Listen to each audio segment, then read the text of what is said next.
Social ecology, or human ecology, is broadly speaking the study of the social and behavioral outcomes of the interaction between man and his environment. It implies that individuals are different and that environments are different and that specific interactions between the two will produce particular social and behavioral outcomes. One such outcome is acts of crime. The social ecology of crime may thus be defined as the study of how the interaction between man and his environment causes acts of crime and is the study of how the individual's environment interaction produces a particular behavioral outcome, acts of crime. Criminological research shows that the rate of acts of crime varies between environments, example between countries, regions, communities, places, and that individuals vary in their crime involvement, example by participation and frequency. Criminological study shows that the variations in crime rates between areas correlate with and are predicted by a range of environmental features, and that individual variation in crime involvement correlates with and is predicted by a large number of individual characteristics. Theories have been developed to explain area variation in rates of crime, example social disorganization and routine activity theory, and to explain individual differences in crime involvement, example self-control and learning theories. Empirically, the study of the ecology of crime has largely ignored the role of individual differences and their interaction with environmental features in crime causation, and the role of the environment in shaping and forming individual characteristics and experiences relevant to crime involvement. Theoretically, the ecological tradition has largely failed to specify the situational mechanism that links individuals' characteristics and experiences and the features of the environment in which they take part to their acts of crime, and to specify the development mechanisms that link environmental features and their changes to individual development and changes in characteristics and experiences relevant to individuals' propensity, predisposition to engage in acts of crime. Without a better understanding of how the interaction of individuals and their environments causes acts of crime and how individual development and changes in characteristics and experiences relevant to crime involvement are shaped and formed by environments and their changes. The concepts of communities and neighborhoods are often used to refer to environments, but these concepts are, generally speaking, not very well defined and therefore rather vague. If the environment plays a central role in crime causation, it is important to clearly define the concept of environment and to specify its role in crime causation. This becomes even more important because in practice, ecological research mostly uses administrative geographical units, for example census, tracts, or words, as at times questionable proxies for environments. The measurement of environmental features and the measurement of individuals' exposure to different environments has generally been underdeveloped or undeveloped. And to advance the study of the role of environment in crime causation, we need to better measure relevant aspects of the environment and individuals' exposure to different environments. Through the introduction of ecometrics, the problem has solved of improving the measurement of relevant environmental features stated to receive the attention it desperately needs.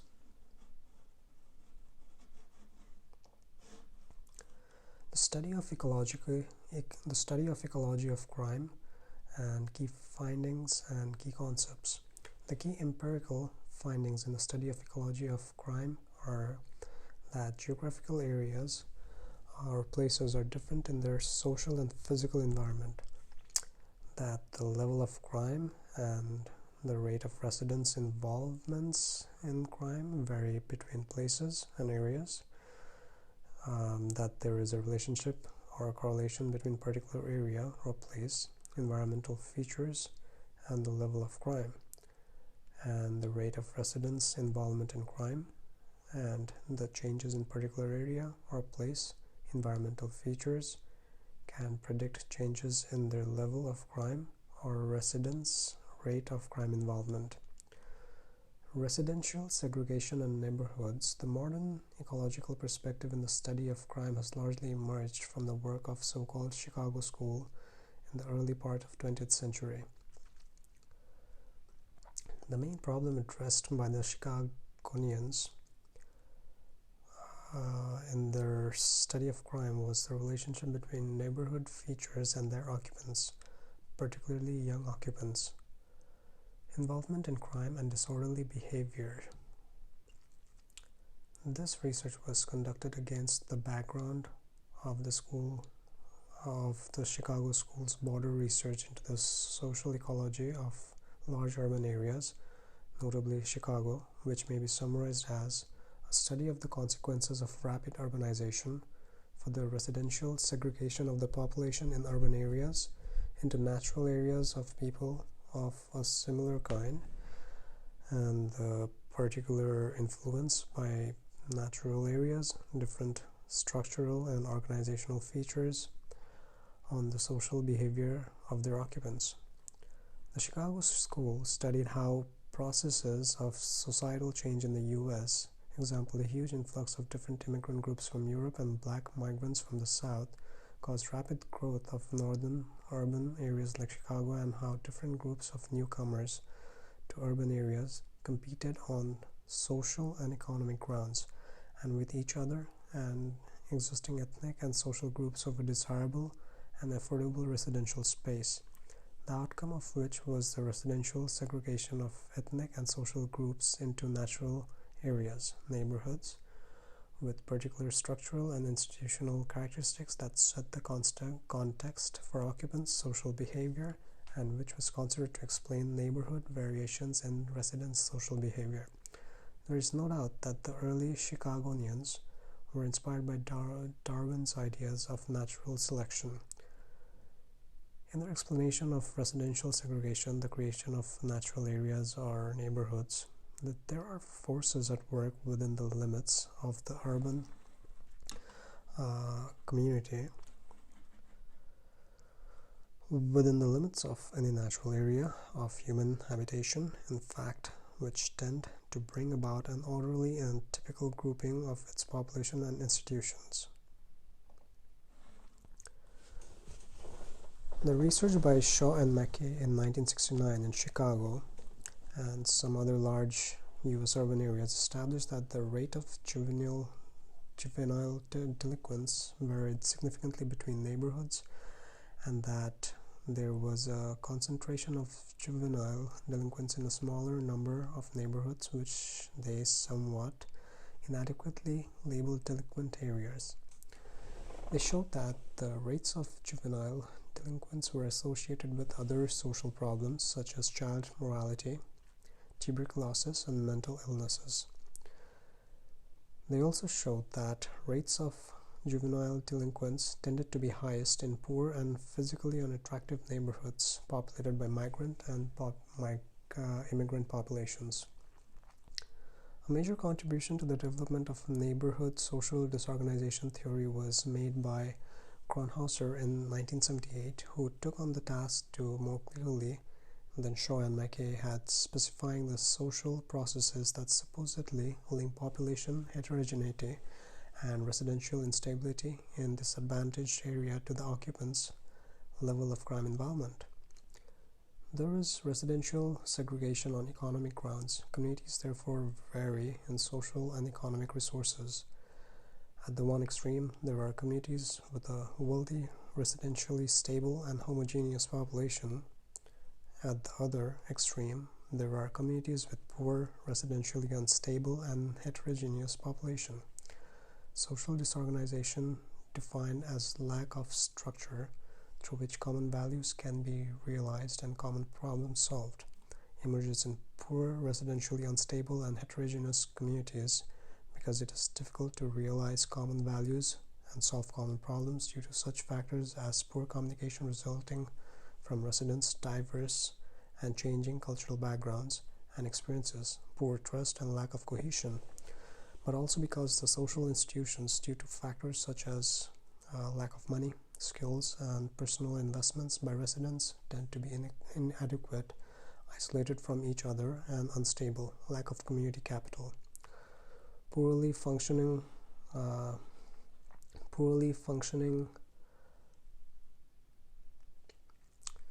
social institutions and a lack of common values among community residents result in poor informal social controls and defective socialization, which in turn causes high rates of offending by community residents, particularly young people. Further developments of social disorganization theory by Sampson highlighted that importance of family disruption as an additional important neighborhood structural characteristics influencing a community's ability to exercise informal social control over its children and adolescents. He stressed that the community context plays a crucial role for family management and child development, arguing that the key feature of socially disorganized communities is the families in such communities often lack supportive social networks, which has negative consequences for their ability to control and supervise their children.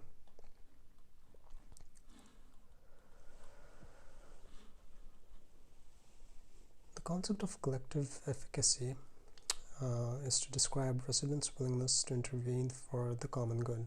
For example, their potential to exercise informal social control if needed, as the result of shared expectation and mutual trust in the community.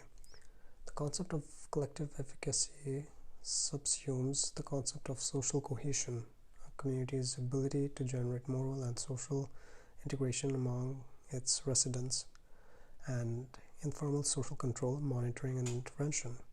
Collective efficacy is a concept referring to neighborhood potential to effectively intervene to deal with common problems such as crime and disorder. That is, it is assumed that if residents of a neighborhood have shared expectations and mutual trust, a high degree of social cohesion, they will intervene, exercise informal social control if needed, as a response to common problems such as crime and disorder. The prediction is that neighborhood with high degree of social cohesion will have low rates of crime, will have low rates of intervention, but a high readiness amongst the residents to intervene, and low rates of crime and disorder.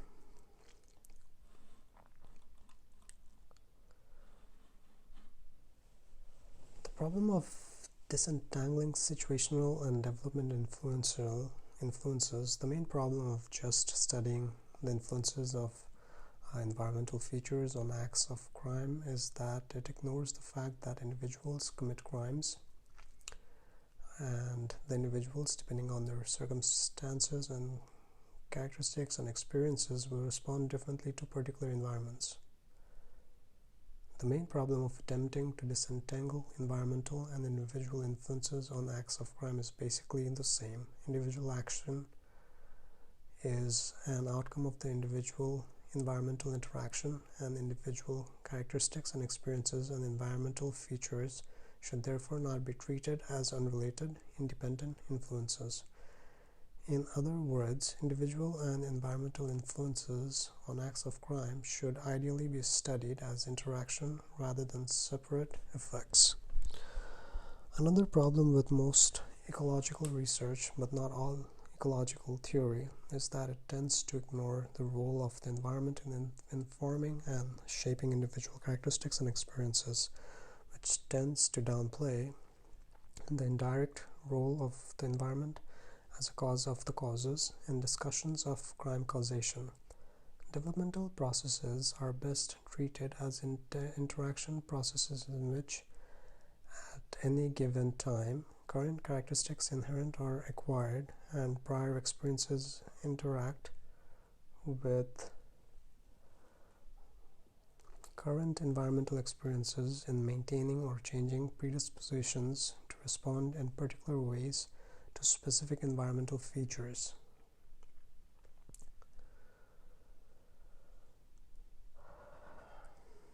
It is possible that One of the strongest influences by environment on crime occurrences is its direct, indirect effects on the development of an individual's characteristics and experiences relevant to his or her predisposition to engage in acts of crime as a response to particular current environmental conditions.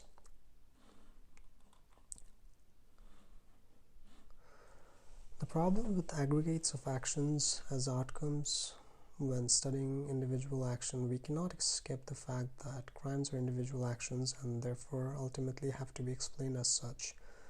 To stress that crime is an individual action is not to deny that there are important social processes relevant to an individual's crime involvement and development of crime propensities.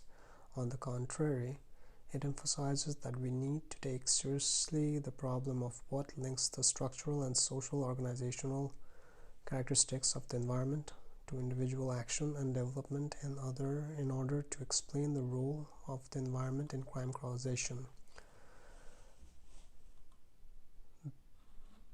There are two main substantiative kinds of mechanisms that link environmental features to crime rates. One is social mechanisms, by which environmental features create the settings in which individuals act and develop, the macro to micro mechanism. The other is situational mechanism, which link individuals and settings and causes particular actions such as acts of crime, the micro mechanism. The first, social mechanism, deal with how such environmental features as concentrated poverty, residential heterogeneity, and instability and family disruption and their related social processes like social cohesion and informal social control may help create particular settings in which individuals act and develop. The second, situational mechanism, deal with what aspects of the settings in which individuals take part influence their actions and development, and in this case their acts of crime and development of crime propensities. There is also a third, more technical mechanism, the micro to macro mechanism, that needs to be taken into consideration when studying and interpreting aggregate relationships, which deals with how individual acts of crime are aggregated into rates and involves questions such as how reporting and recording systems operate. The social disorganization tradition has not succeeded very well in specifying the social mechanisms that potentially link structural and organizational features of environments to individual action and development. What is missing in the ecological tradition in the study of crime is a concept that directly links to community context, to individual development and actions, and suggests that the concept of setting or behavioral setting could provide such a linkage.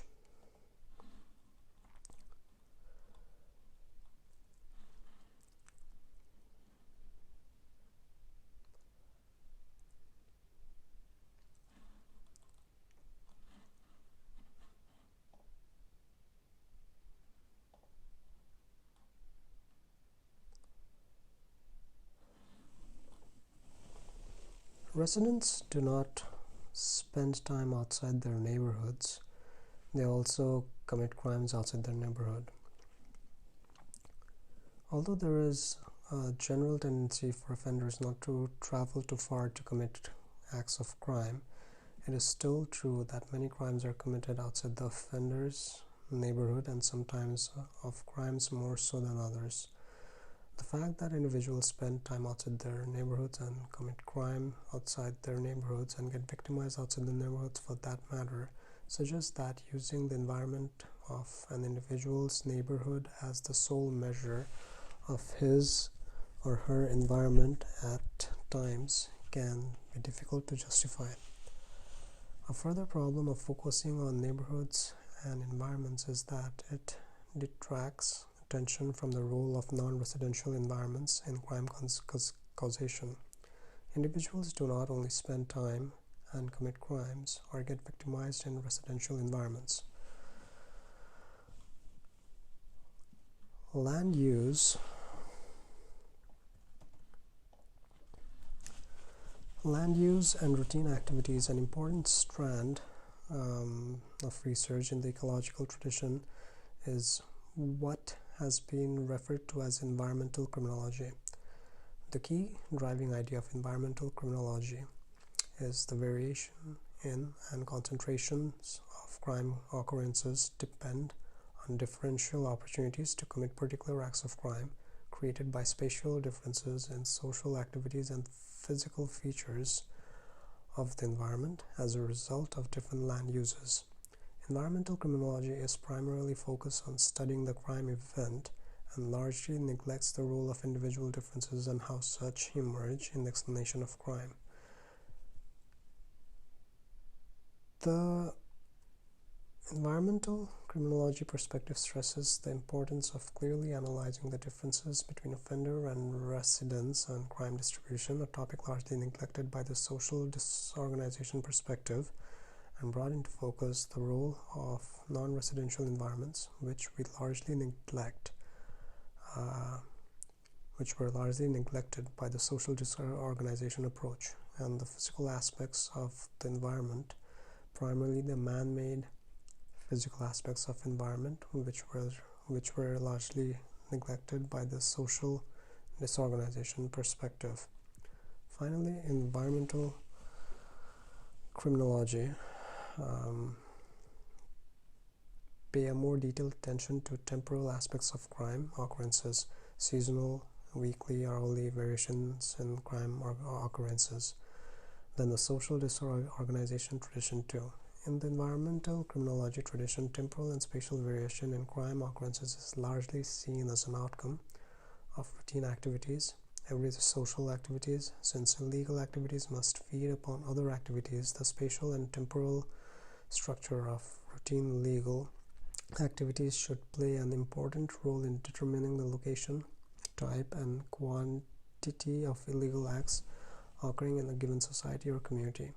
Area and place variation in legal routine activities is to a large extent a reflection of area and place variations in land use, and therefore patterns in land use may be regarded as a key to understanding variations of crime.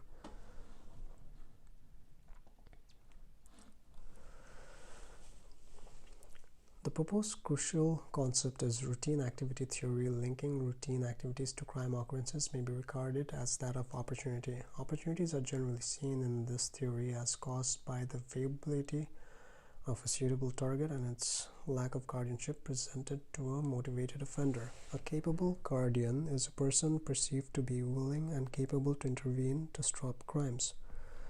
The probability that a violation will occur at any specific time and place might be taken as a function of the convergence of likely offenders and suitable targets in the absence of capable guardians. Human development and change does not occur in an environmental vacuum. It is the individual's internalization of experiences and responses to specific environmental exposure, adding to or modifying existing characteristics and experiences. What is likely to motivate an individual, what action alternative he or she is likely to see, and what choices of action he or she is likely to make in response to a particular setting depends on his or her current predispositions as a result of his or her past experiences of and responses to interactions with particular environments.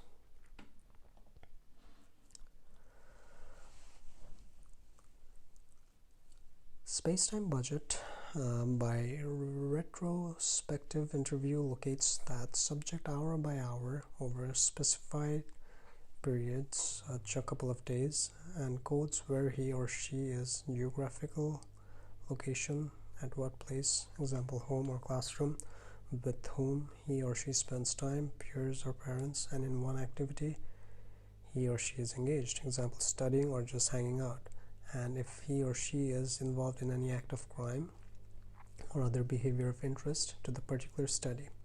The technique enables a classification of the setting in which the subject usually takes part.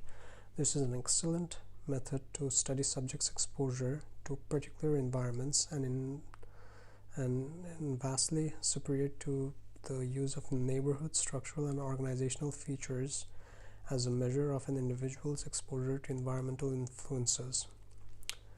If space-time budget data are collected longitudinally, example annually, it also provides a measurement of individuals' exposure and changing exposure to setting characteristics believed to be of relevance for the development of crime propensities.